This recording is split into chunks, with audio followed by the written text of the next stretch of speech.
Good evening, believers. How are you doing today? This is Love Coach Dasha coming to you today for the Healing Hour Live. Now, if you've never been with me before, you don't know what it is that I do here. I am a love coach specifically for women who want to stay and reconcile after infidelity. You are staying. That's what you are doing right now. Whether you have totally made up your mind about it or not, right now, currently in this moment, you are staying. There is something about this person, about this situation that makes you want to try to give it another chance. If you have found that, I am here to tell you that that is perfectly okay. I think that is great that you have found somebody that you love like that in a situation that you feel like you could grow in this way, you could forgive and have compassion and live a life of unconditional love. I think it's wonderful that you found that. I know a lot of people won't think that. There are a lot of people out here who will give you a hard time about it, who will tell you that no, no, you're not supposed to do that. You're letting him treat you like a doormat. I am here to tell you that I believe in your choice. I think that whatever you are deciding for your life is the right thing for your life. And I am here to support you in whatever way that I can possibly support you in to be able to get you to that place. Okay. Lori, I see you over there on Instagram. Hey girl. How you been doing? Hope you've been doing good. So now we always talk about this. I want you to know this was a trauma. This was a trauma. This was something terrible that happened to you. And you need all the support that you can possibly get to be able to fix this within yourself, to be able to change the way your brain is working right now, to stop you from feeling like you need to freak out at all times, to becoming more peaceful, more mindful, more centered. If you're able to do that, if you're able to fight off the effects of the trauma and stop acting out in that way where you are just reacting with fear to everything, you will be in a better mind state to be able to decide what the rest of your life is going to look like. But right now, you already know you are saying this is what you kind of want to do. If you can get clear about it, if you can stop being so afraid, if you could stop being so hurt, you would be able to see very clearly that you're not making any mistakes. You are choosing exactly what you want. All right.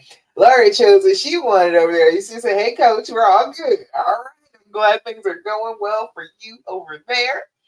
That is wonderful. Let me make sure I can see on all the screens. So let me just say this first. It is 6 days out from the full moon, and I'm already feeling it. All right.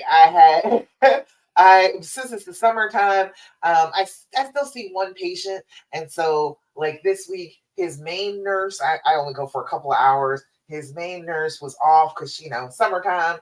And I was like, okay, I'll take over the hours for this week. No problem. I have not worked this many hours as a nurse in a long time. I'm tired. Okay, so it's already making me a little bit overstimulated, a little testy. So I'm like, okay, it's already almost 6 days to the full moon. I'll go ahead and take it up easy on myself. I will start to believe that, you know what? I'm already starting to feel a little overwrought now. So I'm gonna assume that it is already starting, and I'm gonna start babying myself. So, treating myself, taking good care of myself starting now. So when I got home, I was like, I just need some quiet. I need the room to be dark. I need the quiet. I am overstimulated. I need that. So I came home. So I got myself together before I could come and talk to you all because I was feeling a little bit, it was a little much. So just so you know, the full moon is happening. It will be happening on the 11th, which is before I see you again. It'll be on next Wednesday, but you will start to feel the effects this weekend. 4 days out is like Saturday, so you're gonna start to feel it. It's gonna start tugging at you. It is fantastic once you realize that that's what's actually happening. When you realize, you're like, oh, every single month the same thing happens. You know to anticipate it. It's not so stressful. Lori said, yes, I'm so aware of the full moon. Crazy now, right? It is so intense, and we don't even realize that it's happening until somebody puts a note to it, and that somebody tells you like every single month this exact same thing happens. You're like, oh hell. Every single month, every time the moon gets full, people respond to the moon. The moon pulls on all the water on this planet, and we're made up of mostly water. So it just makes sense that that gravitational pull would start to have some effect on us.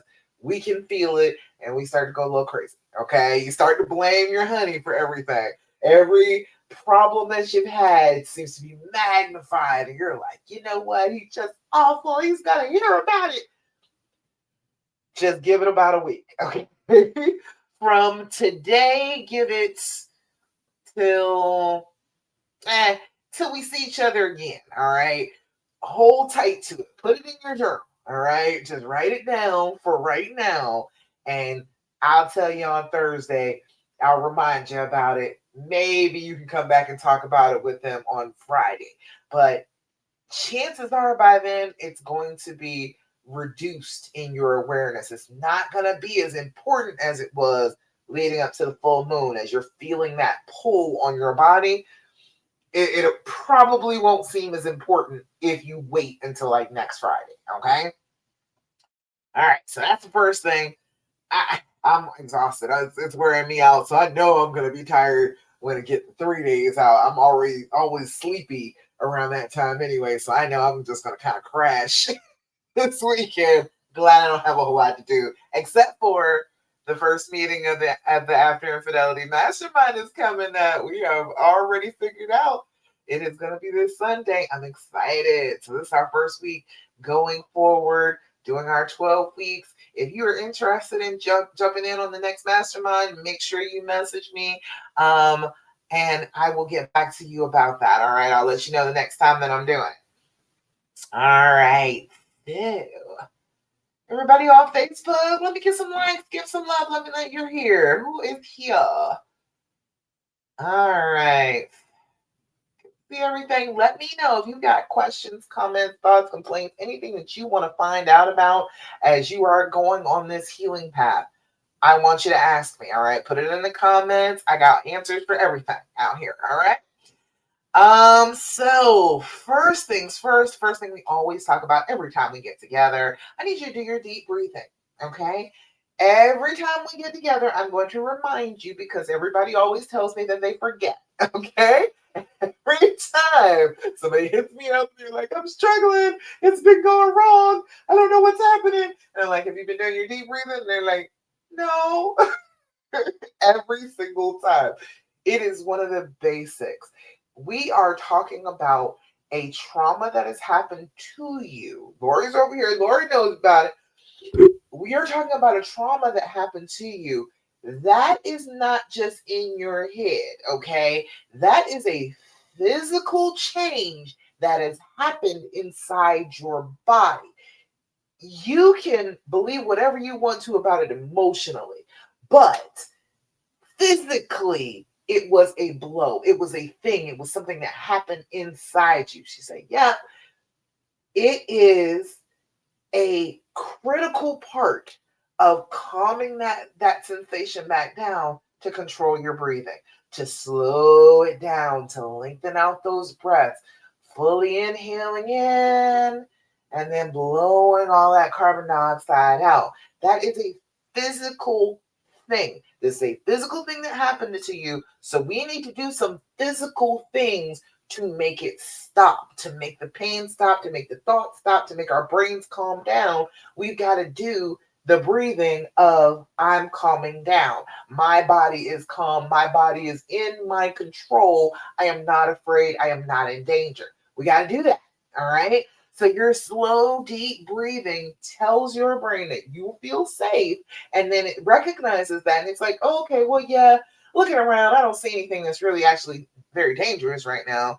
Or it could tell you something that's very dangerous, but you keep on calming yourself, soothing yourself, doing your deep breathing, and you consistently telling your brain that will convince your brain that actually, oh no, she is safe. Okay. Every time I do this breathing, I am safe. I am in control. That's what you were telling your body. All right.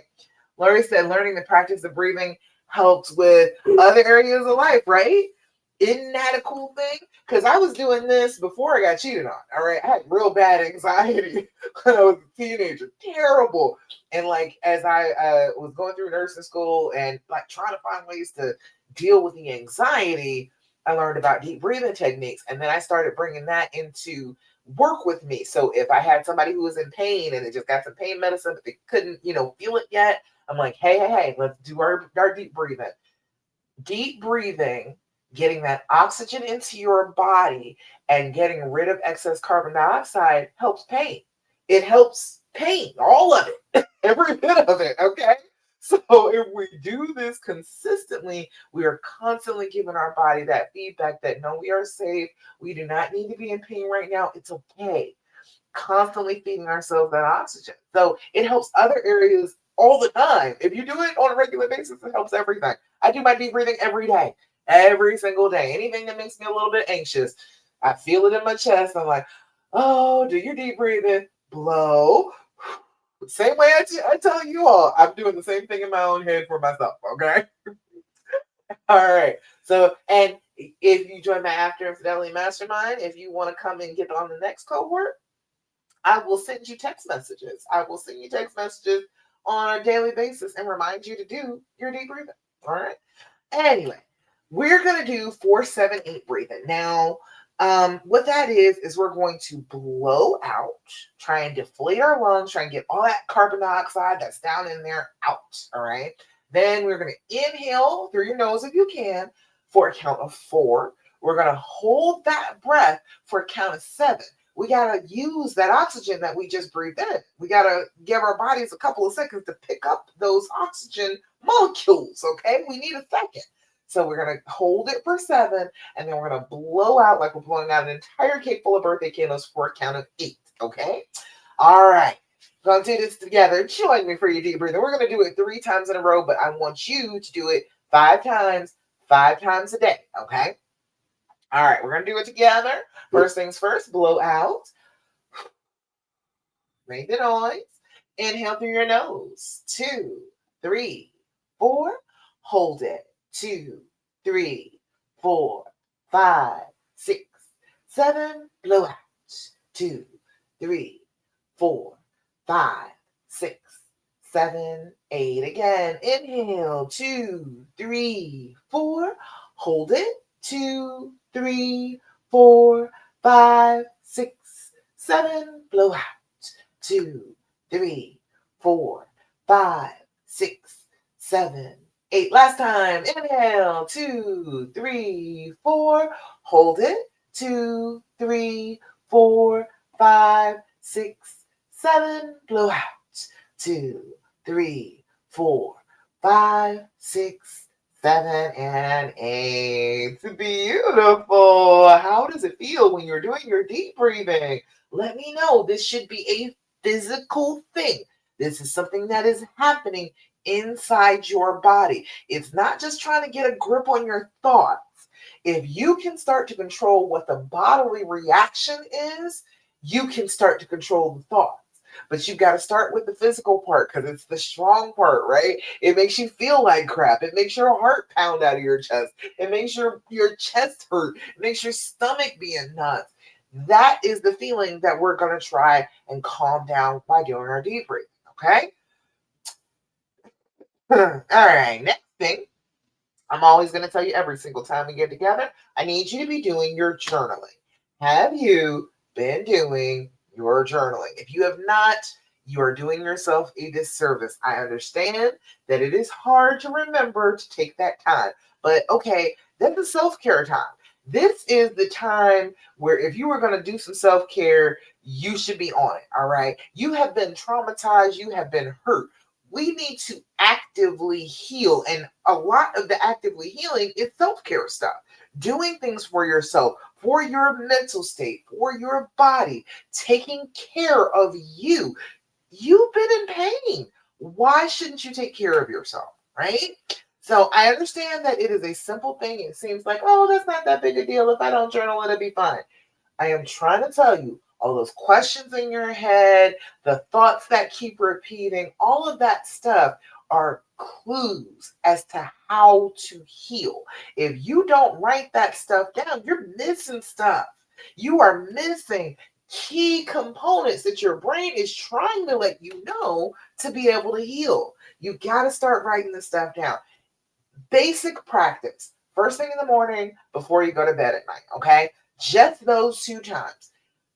5 minutes. Don't make it more complicated than it is. Don't try and write a book because you'll get frustrated with yourself because you wrote so much that your hand is cramping up and you can't finish your thought, and then you're mad because you got a whole bunch of other stuff that you want to say. Let's not do that to ourselves. 5 minutes. Set a timer, all right? Make it a practice. Make it out of self-care practice so that first thing in the morning, when you wake up and your heart seizes up because something, the thing you remembered now that you're conscious, put it in your journal. Tell yourself, you know what? This issue is already solved. Put it down in your journal and set it down for the day. Okay, that was the first thing that woke me up this morning. That was the first anxiety that I had. I am going to be shown at some point during this day how to be able to handle that. All right. I'm going to just put it down in the journal. I'm going to remember tonight when I come back and look at my journal again. I'm going to be like, you know what? I saw the answer to that at some point today. Getting into that habit, telling your brain that it is important enough for me to write it down. I do want this answer. I do want this thing solved. However, I cannot carry it around with me all damn day. I cannot, that's not going to be conducive to my life. I'm not going to be able to do what I need to do. I'm going to be distressed. I'm going to be distracted. I'm going to be thinking about this when I don't need to do that. I have a subconscious. My subconscious can be working on that problem. Write it down in your journal, assign it to your unconscious mind, and let your brain be working on it undercover while you're going about your day. You let your brain know. I will come back to it later on tonight. We will go back and read again what happened this morning. We'll learn the lessons and we'll write for about 5 minutes before we get ready to go to bed. I will come back to it, but I don't have to carry it with me. Okay? When you're doing your journaling, I need you to do your date, your time, your level of anxiety. All right? Your date and your time are going to give you clues about triggers, when things happen. You will know if every Thursday night at 9:18 Eastern Standard Time that you are going to be feeling like crap and you need to come see me. Come check out Love Coach Dasha to be able to talk you down and work through the feelings that you are having about this infidelity. If you know the date and time, you know that you can do something about it.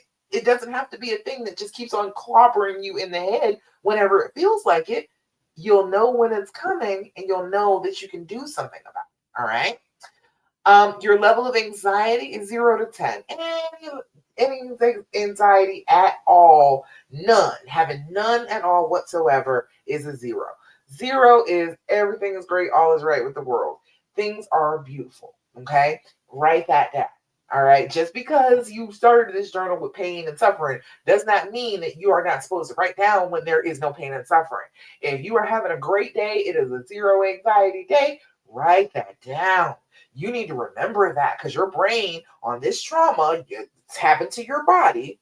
Your brain is part of your body. Your brain on this trauma will tell you that nothing is ever good, that everything has always been terrible your whole entire life. You have always been suffering. There has never been any happiness. It will tell you that over and over and over again, even though that is a blatant lie. You know that is not true about your life. So if you are writing it down in your journal that you do have good days, then your body and your brain can't tell you something that is absolutely not true, and you don't have any way to refute it. You can go to your journal and flip that bad boy open and be like, no, hold on.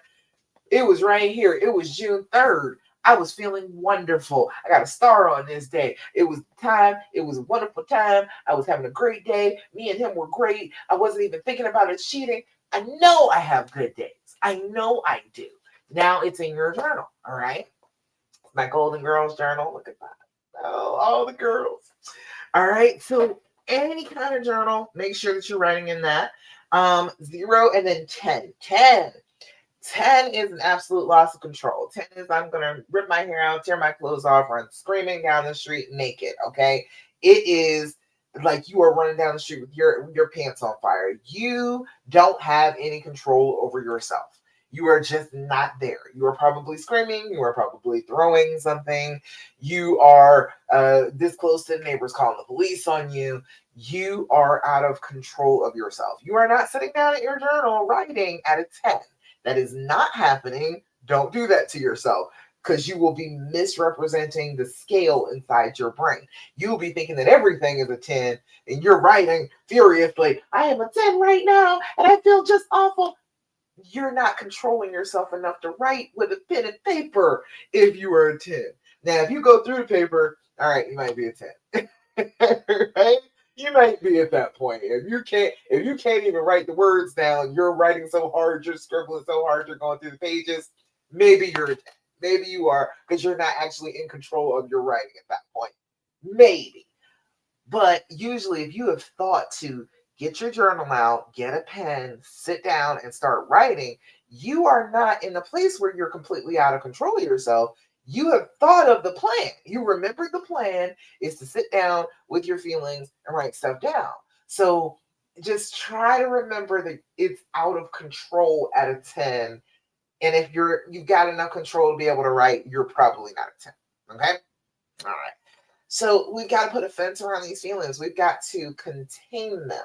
We have got to make it so they can't get huge. They cannot get Godzilla stomp the city big. They just can't get that big because it's a 10. A 10 is as bad as it can possibly get. And a 10 is just you out of control of yourself. All right. When you're doing this, if you are consistent with it, you write your date and time and level of anxiety at the top, and then your level of anxiety afterward, you will be able to keep a running tally of how well the journaling actually works. You'll be able to prove it to yourself that when you do this, you do calm down. You do come down a couple notches. If you were a 9, you come down to a 7 after you journal for about 5 minutes. Okay, and then you do your deep breathing, you come down to about a 6, and then you go for a swim, you burn off some of this adrenaline, and you come down to a 4. 3 simple things that you could do that took care of your body, took care of that all that going on in your brain, brought that anxiety way, way down. Okay, so this is part of the plan. Doing your deep breathing, doing your journaling, everything that I talk about in the beginning, these need to be your backups, your fallbacks. Whenever something is going wrong, start with these and see if we can't bring it down to a manageable level, and then you can work on it after that. All right. All right, let's see. Next thing is developing an attitude of gratitude. That is key. All right. It is one of those important things that you need to be doing. You need to be doing this on a regular basis anyway, just because it'll make you a better person. All right. Just on that level.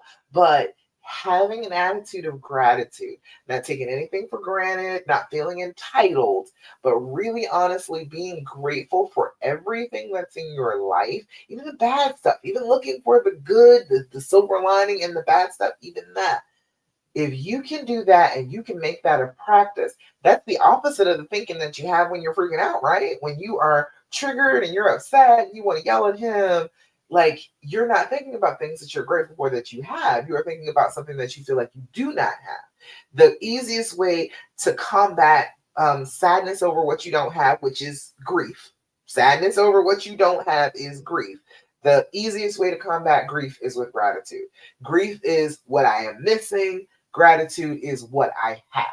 All right. So if we just keep that in mind, just that basic distinction, and every time your brain is complaining about something that you do not have, give it 10 things that you do have. Give it wonderful things in your life. Give it things that you are grateful for, that you are happy about, that you are just like, I am so excited that this thing exists in my life. When you do that consistently, you steer your brain. Your brain, after this trauma, is in a trauma loop. It keeps on going back and forth about every bad thing that has ever happened. And one bad thing feeds into another bad thing, feeds into another bad thing, because your brain will constantly hand you more bad things. That's what it's designed to do. It's real good at finding the bad thing. But if you train it that you don't want the bad thing, you don't want your brain to hand you one more bad thing. You want it to hand you a positive thing. Gratitude is the way to do it. Gratitude is the way, if you consistently keep up with this, just 10 things, rattle them off first thing in the morning, put them in the back of your journal, make sure that you're putting in something every single solitary day. When you're having a bad day, you can flip back to that page in your journal and be like, oh, but look at all the good stuff that I do have. Yes, I do not have the feeling that I want to have, the security that I'm totally wanting with my relationship. Yes, I don't have that yet. However, look at all these other good things that I do indeed have, and I obtained some kind of way. So if I obtained all these good things, I can obtain that too. I can obtain the things that I don't have too. So we've got to be consistent with that, constantly telling your brain that that's what you want to look towards. Your brain will start to pick up on that cue and start to steer you in the direction of the positive thing instead of the negative thing that you're missing. Okay. That's why I always do Thirsty Thursday. I want to hear the good stuff. Tell me. I don't have any on the post. Oh, dang. The post isn't up here. I could have sworn I put that up there this morning. Okay. But anyway, not here right now. That's fine. That's fine. Since you're here with me, put in the comments, what are you grateful for today? Today, just one or two things that you're like, I'm grateful that that is a thing in my life today. I am grateful that that is happening. And when you do that, if you can hold on to that positive thought, that thing that you are grateful for, you can hold on to the thought of it for about 17 seconds, your brain will hand you another good thing. It will hand you another thing that you can be positive about. The only difference between our brains doing that and handing us something negative is the time that we have to hold on to the thought. Our brains will automatically come up with something negative. If you're thinking a negative, it will hand you another negative thought right behind it before you're even finished with the first one that you were dealing with, because your brain is designed to do that. It's designed to find the worst possible case scenario. And if you are concerned about this, hey, look, I got something else that you should be concerned about. Okay? Instead of letting that instantaneous, oh, bad thing come into your brain, you focus on that positive thing for 17 seconds, and your brain says, oh, you want a good thing. Hold on, I got one of those for you. And then it'll hand you another good thing. And then if you keep on going like that, hanging on to that next thought for about 17 seconds, it will hand you another good thing. Try it, practice it. That's why I tell people to do the gratitude practice, because all it takes is that 17 seconds, and it doesn't actually take as long as it feels like it does the first couple times you do it. Because it's so instantaneous with the negative, it feels like it takes forever for your brain to come up with the positive. Don't worry about that. That is not your business. Don't worry about the timing. You just hold tight to the thing that you are grateful for and focus on that, and your brain will come along and tell you something else that you should be positive about. Okay. All right. We got to train our brains after this trauma. It's something that changes your brain. It changes the way your brain works. It is the same thing as people getting PTSD. Same thing. Your brain is changed in the way that it works because this trauma happened to you. So we've got to know the things that we can do to get that back regulated, get ourselves back in control of our brain, and make them do regular activity instead of emergency activity. All right. All right. The last thing that I always tell you every single week, I need you to stop asking all those questions. I know you don't want to. I know you have questions. I know you are entitled to answers. I am not saying that you're not. Your want of hearing the answers, that is completely valid. I am totally understanding that that is how you feel. However, it is a trauma response. And the more questions you ask, the more you're going to want to ask, because you are feeding into what your brain is doing. You are treating your mate like the perpetrator. This is a threat that I have to find out all the information about. That's what that's about. Your brain, your animal brain says, I got to gather this information. It is the same thing that happens if you're scared of spiders, scared of bugs or whatever, and you see one on your ceiling. Something that can crawl, something that can't fly, because if it's something that can fly, you're always watching it. But something that can crawl, you can see it crawl a little bit, and you forget for a second. You start looking at the phone or start looking at the TV, and then you remember, oh, wait, That was a dangerous thing above me. And then you look up and it's gone from where it was. And now you are searching the room. Where did it go? This threat is out here in my room and I don't know where it went. That is the exact same thing that your brain is doing when you're like, I have to know the answers to these questions or I'll never be able to heal. That is what the same exact thing that your brain is doing. Your brain is saying, this is a threat. I must know all the information about this threat. If I don't know the information about this threat, I will not be safe. And the more you do that, the more you're convincing yourself that you are not safe and this person is a threat. The more you do it, the more you reinforce it. It creates a loop in your brain that if you keep completing it, it will get worn in there. It'll be a rut in your brain over and over and over again. You asking all these questions, never getting a satisfactory answer because what satisfactory answer is there? And then feeling bad, feeling like you don't know enough. So now I have to ask them more questions. It's a never ending cycle. It won't stop until you stop it. Even the women that say, okay, yeah, I did that for a while, but then I stopped. You had to stop. You had to consciously make an effort. You had to tell your brain, no more. I will not ask any more of these questions. I am just saying do that sooner rather than later. I am saying do that before you are ready to do it. Okay? Start right now. Stop asking all those damn questions. It's killing you. It's making it worse for you. You're going to feel bad all the time, no matter what he says, because these questions are not designed to heal you. Okay, that's not what your brain is trying to do here. Your brain is trying its best to convince you that this is a threat you should get away from. So, no answer, no question that you're going to ask, and no answer that you're going to get is going to soothe you, is going to help you to heal, is going to help you to feel more loving and compassionate again. It just isn't. That's not what they're designed to do. Now, all that being said, I know that this is an itch in your brain, right? It feels like I got to scratch this itch. I have got to ask this question. If I don't ask this question, I'm going to go just absolutely nuts. I need these answers.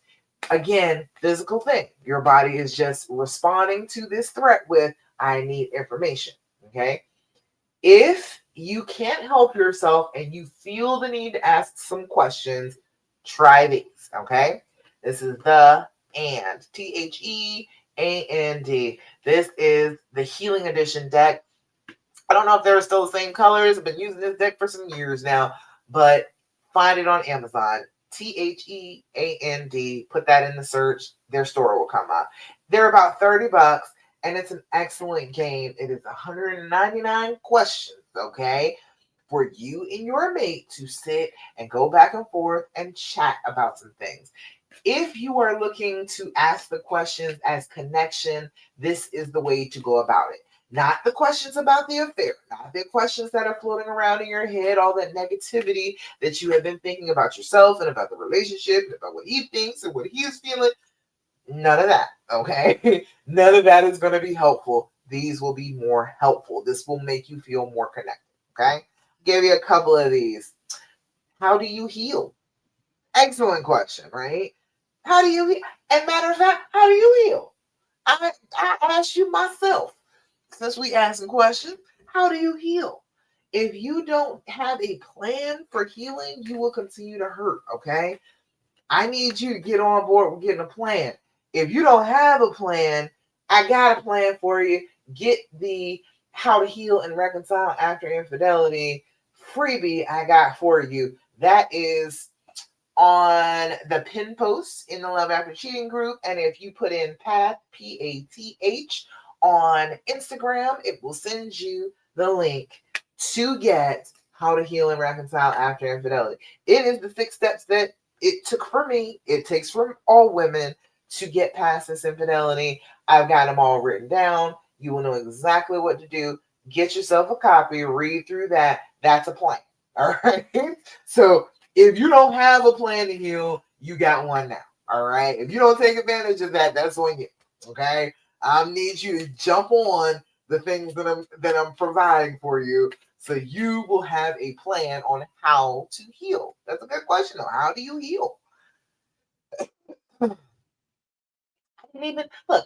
That was random. I didn't even pick that question, but it was an awesome time to go ahead and bring up how to heal and reconcile after infidelity.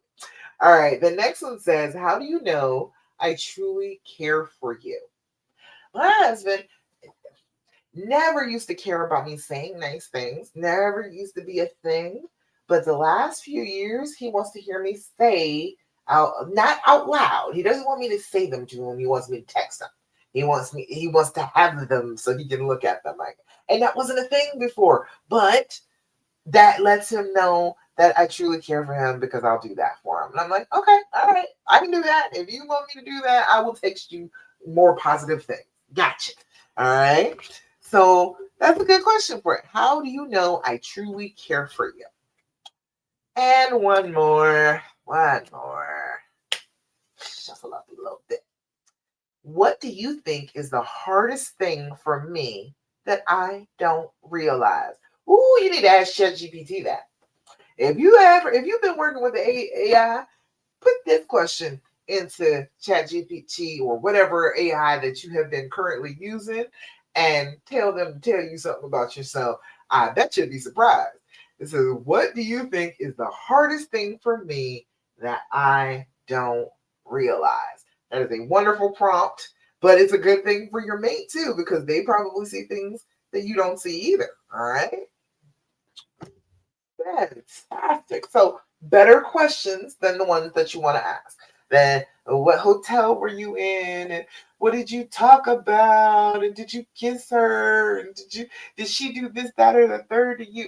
Hey, you don't need those answers. Those are not good for you. Leave that alone, okay? Don't touch it. It's hot. All right. All righty, y'all. Questions, comments, thoughts, complaints, anything that you want to talk about, put it in the comments. I am here for you. All right. Oh, getting ready to start my After Infidelity Mastermind again. We're doing 12 solid weeks. I'm trying to tell you, I'm looking at it like, oh, I can't wait to see the transformation. I can't wait. I'm so excited. All right. We are going to be working on it. If you are interested in working with me, this is a great thing to do to work with me. If you have been looking for a guide along this path, if you have been struggling and you don't know exactly how to get out of the dark, dark woods and back home to your castle for your happily ever after, I know the way. I will be your fairy godmother. I will point you to the path. I will push you down it. All right. Join my After Infidelity Mastermind. I want to get another group going. I already got one going. I would like to have another group going in the next month or so. So if you're interested, message me. Let me know. All right. Let's see. Anything else? Anything else? I tell you. Let me just say this. This was what I was thinking about earlier today that I wanted to touch upon. I understand the inclination to go ahead and get the affair partner's significant other involved. I understand that. I understand the urge. I get that you're like, well, I would want to know if I were them. And I truly understand it. I get it. I feel like people feel like I don't understand. I do understand the inclination. I would just like to point out a couple of things. Number one, kill the messenger is a saying for a reason. People don't want to hear bad news. Okay? People don't. And you don't know this person well enough to be able to gauge how they would take this news from you. Putting yourself in a position where you're exposing yourself to somebody who is about to have some very volatile emotions is putting yourself in a dangerous situation. Does that make sense? I understand if you feel like it is just the right thing to do and you just need to do it, but it's not the safest of choices. And when we are traumatized, we don't always make safe choices. We do some reckless stuff when we are traumatized. when we are in pain and we want to strike out, we want other people to feel some pain too, we want to dish it out to other folks. I totally get that. But not always the safest thing to do for you. All right. And second of all, you are getting this person even more wrapped up in your life.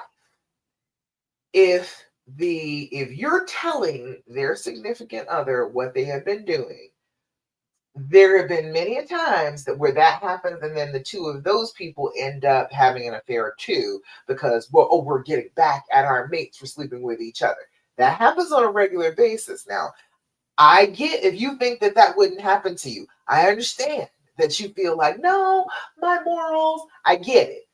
However, when you are in an emotional and a very volatile place, sometimes those things seem like a good idea. All right. The same way that I tell you about with them, that when they are hurting, this was a bad idea born out of hurting. Nobody cheats because they're happy and having a wonderful time. That's crazy. That's not why that happens. People cheat when they are hurting in some way. So if you're hurting and you go ahead and cheat with the other person's ex or their other person's mate, you're still saying to your mate, under some circumstances, it's okay. Cheating is actually all right. So putting yourself into that situation and bringing that closeness, tying this other person up with your life in that way, I don't think is the wisest thing to do. I just feel like, because people, hurt people, and then you're commiserating with them, and they are just miserable with you, and we're talking so terribly about our mate. It's not a large step to revenge cheating because we got hurt. Okay. And I would wish you that people would mind their business about your relationship. In general, I know that you would probably want to be told. I get that. I understand that too. But I would very much wish for your relationship going forward for it to be a happy, healthy one. I would want other people not to be informing you of things like that. To come into somebody else's relationship and inform them of something that is going on that they're not aware of, like, I feel like you should mind your business. I do. I know that is not a popular opinion. I get that. But I feel like if you are dealing with somebody else's relationship, you should mind your business about their relationship. And okay, this was about you and your relationship. Yes, it was. But you have a mate in this situation. You have somebody that you can deal with and deal with your own relationship. Inviting the other person, the AP, and their significant other into your relationship is just a mass confusion. It's too much. It's too much to do. You are welcoming them in. You are getting closer to people you don't want to be close to. Does that make sense? I understand. I get it. I fully understand the inclination to saying, well, fuck it. I'm going to tell on her right now because of what she did to me. If she did this horrible thing to me, girl code, I'm going to go ahead and tell her man on her. It just makes you more intertwined with them, more intertwined with a couple that you didn't want to have anything to do with in the first place. And then now you can't really undo that because now you have reached out and you have made that connection. You're going to have to actually sever that connection to make it go away. And you don't get to automatically choose that. You don't get to choose whether or not this person is going to let go of talking to you. They might be obsessed. That happens more often than you would think. All of a sudden, this person is obsessed with talking to you. You're trying to heal. You're trying to move on. You're still with your mate. They left their mate and they want to talk to you about how terrible both our mates are, how horrible they did us. But you're trying to move on while they're stuck in their pain. There are so many ways it can go wrong. I am just saying, be very wary about trying to tell the other significant other what is going on. It is an invitation for them to be more intertwined in your life. Hey, does that make sense? I know. Probably not going to be popular, but I got to tell you exactly the way I see it. And it seems like that seems to cause more trouble. And while I'm on the topic, I know you're going to want to say something to the other woman. I know that you are going to feel like I need to write her a letter. I need to express to her how disappointed I am in her on behalf of all womankind, that you would know that this man has a woman and that you would try and take him anyway. I, let me hold your hand when I say this to you. She doesn't give a fuck. She doesn't care. She does not care. She doesn't care at all. If she cared, she wouldn't have done it in the first place. So you talking to her, you pouring out your heart to her, giving her all your emotion, is just letting her know that, oh, I must be the real deal because this woman is scared of me. She wants me to leave her man alone because she knows that's the only way he'll stop messing with me. And she is just pouring out her heart on all these pieces of paper, and I don't give a damn about anything she says. All right. I am letting you know if this woman had poor enough self esteem that she was like, oh, here, this is a man that has a woman. Let me go ahead and go for that. That's a woman that's got poor self esteem in the first place. If she knows that he has somebody else, she is using that relationship to feed her self esteem, to tell herself that, oh, look how wonderful I am because he's willing to cheat on his wife with me, not understanding that that just makes you the weakest link. That's not, it doesn't make you special. It doesn't make you, oh, so wonderful to be with. No, that's not what it actually is. What it actually is you're the weak gazelle.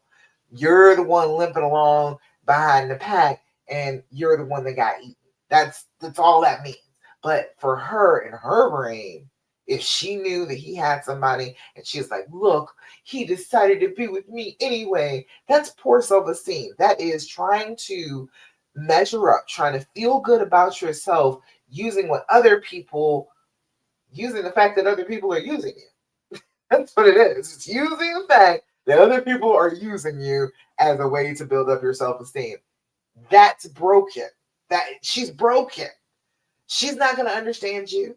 You can sit there and pour your whole heart out. You can write a letter to end all letters. You can put it out there and it would make any of us cry. It would make us emotional if another woman felt like you feel about her. But she doesn't care. She never did.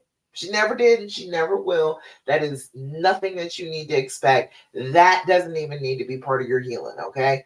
You trying to confront her, trying to say the things that you have to say to her, that is not going to help you with your healing at all. It is dwelling on the issue instead of actually letting it go. It is saying that, oh, if I go ahead and tell her how disappointed I am in her, how much she hurt me, how much she hurt our relationship, she's just going to do it again. She doesn't care. It doesn't hurt her. It doesn't move her that you're crying and that your children are sad. It does not move her at all. Okay? I can't explain it any better than that. If you got questions, let me know. But that is just the basics of it. There's so many women who put so much effort into, oh, I'm going to write her this letter. This is what I say do. If you are in that position and you're like, I got to write it all down, everything that I'm thinking about this woman and how I feel about what she did and girl power, all that, write it down. Feel free. Okay. Full moon is coming up. It's a great time to do it. This is 6 days out. You got almost a whole entire week to actually do this process. Sit down with yourself, write this letter that you want to write. Everything you want to say to her, pour it out. Get it all out. You wring it out of yourself. Okay. Every single solitary notion that you have that you want to share with this woman, put it down on the paper. Write it all out, proofread, run it through Chat GPT if you want to. Make it, because if you run it through, it'll give you a little bit better polished version of it. May make you feel like, oh yes, that I missed that. Yes, that's good stuff. A, just fill it all out, get that thing written down, make it so that it is perfect.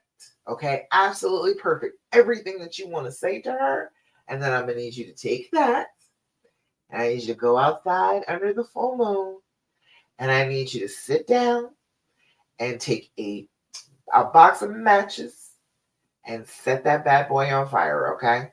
To have a dish of water nearby, but I want you to take that letter and all of that feeling, all of that emotion, all of that care that you put into it. I want you to release it on the smoke, okay? I want you to let it go because she will never care. She will not care at all, and it'll just stress you out even more that she didn't respond to the letter the way that you thought she should. If she doesn't respond at all, then you put all that effort into no response, so you might as well go ahead and burn it from the very beginning. Make it a ritual. Make it be a release instead of, oh, I've got to confront her. You don't need to do that. That is unnecessary. And honestly, it's a terrible idea because queens do not address peasant girls, okay? Some child in the street who thinks that she's big shit because she got to be with a man who's with somebody else, that's below you. That's beneath you. You don't even have to address her. That trying to address her validates her and makes her think that, oh, it must be important because look, the queen is talking to me now. Don't give her that. Do not give her that. The last thing in the world that you need to be giving this woman with this terrible self-esteem is a little bit more attention. Because guess what? She needs that attention, and so she'll seek it from you too. Now we back and forth. Now she's always talking to you, talking crazy to you about things that she did to your man, and you ain't gonna do nothing about it. And I'm thinking if I want to. Now you going back and forth with her like you both children, like you're somehow on her level, and you never were. Do not lower yourselves. You're a queen. You do not have to sit here and address what the peasant girls did. Okay? Peasant girls do peasant girl shit. That's what happened. Okay? That's what it is. So there's no need for you to try and come down from queen level to roll around in the dirt like the peasant girl. Unnecessary. Completely unnecessary for you to do. Okay? All right. Any questions? I see y'all over there. Hey, on YouTube. Say Keisha over there on YouTube. You got me on YouTube. Hey. If you all have not followed me on YouTube, could you go ahead and subscribe over there? I need to work on that. All that's on there is the Healing Hour Live. I gotta start working on that, doing some more videos over there. But could you go and follow me over there? It was Keisha. There she is. Hey girl. We're Sunday. Sunday is the day we starting off for the After Infidelity Mastermind. I know I'm gonna see you there. All right, let's see. I think that's about all that I wanted to talk about. If you got any questions, throw them in the comments. But coming back to dealing with this as a trauma, all right, we got to go back and remember that's what we're doing here. We have got to treat ourselves, baby ourselves, self-care ourselves because we've been hurt. We need to heal. We have a wound that needs tending, and there are lots of different things that we can do to tend it. And the last thing that I'm going to tell you to do in tending it is affirmation. Do your affirmation. Have you been doing your affirmation? I need you to jump on that, okay? You have not been doing your affirmations. I need you to go outside, get yourself a deck of cards. These came from Five Below, but you can get them off of Amazon. You can get them off Etsy. Affirmation cards. Get yourself a deck, shuffle them up, voila. Lakeisha said, oh, you thought about texting her, but you stopped yourself. Excellent. Good job. Excellent work. There is no need. She don't care. She don't care, and she's beneath you anyway. You shouldn't care about talking to her either.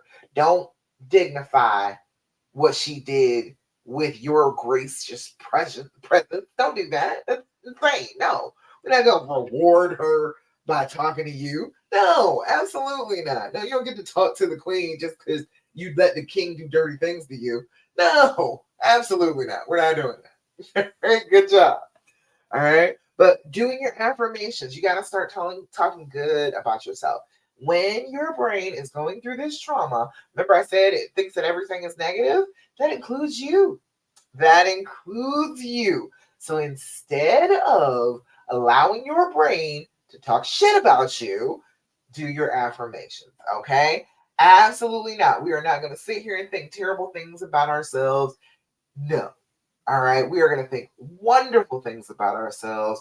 We are going to guide our brains to more positive, more compassionate, more loving interactions with ourselves. So then we can do more compassionate, loving interactions with others. But we got to start with ourselves. Got to start inner peace. Got to start with me. I need this first. Okay. So you got to talk nice to yourself. If you are doing affirmations, take a mirror, take your phone, look yourself in the eye, and then repeat the affirmation. Repeat it like, oh, you believe it with all your heart. It is the most true statement you have ever made. Think about ways that it is true. Implant that thought into your brain by looking in your eyes and saying it with all that authority, all that power. Your brain will have a image of you looking at yourself saying the affirmation. When your brain starts telling you awful things about yourself during the day, you return back to that recording. That, hey, I looked myself in the eye and I told myself how wonderful I was this morning. No, that negativity can't be right. Can't be right. Can't be talking about me. Not me. I'm the queen. No, I am wonderful. I am radiant. I am light. No, can't be saying those horrible things about me. I am too good for that. And so the more you do that, the more consistent you are with it, the more your brain will believe you. That is the best part about our brain, the neuroplasticity, the fact that you can change what your brain does. You are the thinker, you are not the thought. So as you are going through your day, your brain does a thing and it says a thing. You are still in control of that. Just because it went ahead and said it doesn't mean that you can't come back and say, no. Absolutely not. That is not true. You need to sit in the corner if you're going to say things like that. We don't say things about that, like that about ourselves. We do not. Absolutely not. You do not get to say that about me. You wouldn't say that to anybody else now, would you? You wouldn't say that to anybody else's face. You wouldn't say such a negative, mean thing about somebody else. No, we are not doing that to ourselves. Absolutely not. Reparenting, retraining yourself. Okay. So do your affirmations, and I got one today. Today is I live in the present. Today I will start with a smile. I am in control of my attitude. You are. I promise. Cross my heart. You are in control of your attitude. I know it feels like other people control it, right? Feels like any minute now somebody could set it off. But you are actually in control of your emotions, of your attitude. You can have a positive attitude or a negative one. That is still your choice. Don't ever blame it on anybody else. Don't ever say the word, they made me feel. They did not. They did not. They did something that triggered something within you that brought about that feeling. Okay. If that wasn't in you, they couldn't make you feel it. Okay. That is the key thing about the healing. If you start working on it like that, if you start saying, you know what? That is not even in me anymore. I don't even know you're not gonna hurt my feelings with that anymore. I'm not gonna be hurt about that because I'm gonna accept that thing about myself because I'm a fat girl. You can call me fat in an argument. I'll laugh at you. It doesn't even hurt my feelings because yes, I am. Okay. Absolutely. Yes, indeed, I am. You're not gonna trigger me calling me names. Okay. This is not gonna happen. I don't do that. It's not in me anymore. I had to work on getting it out of me. Okay. So every day I want you to work on this. Do your affirmations, tell yourself the wonderful things about yourself, and then challenge all the negative things that your brain says about you because they're not true. They're not. They really aren't. I know your brain will want to tell you and make up reasons why they are true. That is all just gaslighting. It is not true. You are not awful. You're not stupid. You're not a doormat. You are just a person who loves somebody who wants to be loved in return. That's what you are. That's it. That's all you are, a human being, just like all the rest of us trying to have love in your life. And you cannot live a life of love if you are constantly in a state of fear. Those are opposite emotions. You can't get to one from the other. So we got to let go of the fear, we got to let go of the pain, and we got to start leaning towards love. Okay? So that's it. That's all of the things.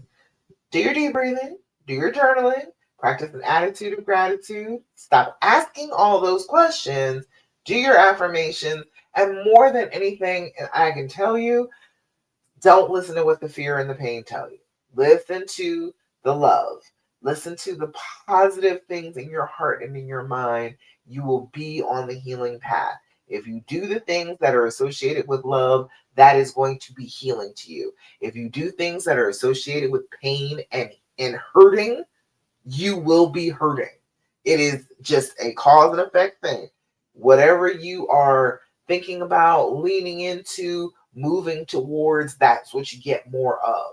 So if you're leaning towards the hurt, doing everything that the pain is telling you to do, all that screaming that's going on in your head, you're listening to it, doing whatever it says, instead of listening to that quiet, peaceful voice inside you that says, no, you're all right, you are safe, you are held, you are not in any kind of trouble, and you can have the love that you need. If you're not listening to that voice, what are you doing? Why are we even listening to anything other than that voice? All right. We've got to recognize that voice, and then we have got to follow along with what that voice tells us to do. Does that make sense? You all let me know. Let me make sure I don't have any questions over here. Don't see anything over here on Facebook. Nothing else on Instagram. All right. Nothing on YouTube. All right. I guess that's it. That is about it for me today. All right. Thank you so much for joining me for the Healing Hour Live. If you have been struggling, if you are going into this full moon season and you're just like, I don't know exactly how to heal from this. I know that the love is still there. I know that I want to keep my family. I know that much. I'm here. I'm still here right now and I'm miserable. If that is you, I know how to help you out of that place. Message me. Just send me a message and send me peace. All right. Send me PEACE. Send me peace and a DM, and we can talk about it. I will tell you everything that I got to help you to get to some peace. Okay. All righty, y'all. That's about it. Thank you so much for joining me for the Healing Hour Live. I love you so much. I'm so proud of you for chasing unconditional love. You're doing a very good job. Even if other people will give you a hard time about it, tell them to mind their damn business and that your fairy godmother said that she was doing exactly the right thing, okay? Tell them to come talk to me if they got issues with what you doing, all right? All right, y'all. Well, I love y'all so much, and I will see you again next Thursday, 9 p.m. Eastern Standard Time for the Healing Hour Live. Don't forget that the full moon will be coming up the day before that, so watch out for it coming for this week. And I will see you again next Thursday, all right? Bye. Bye, Instagram. Bye, Facebook and YouTube. Bye.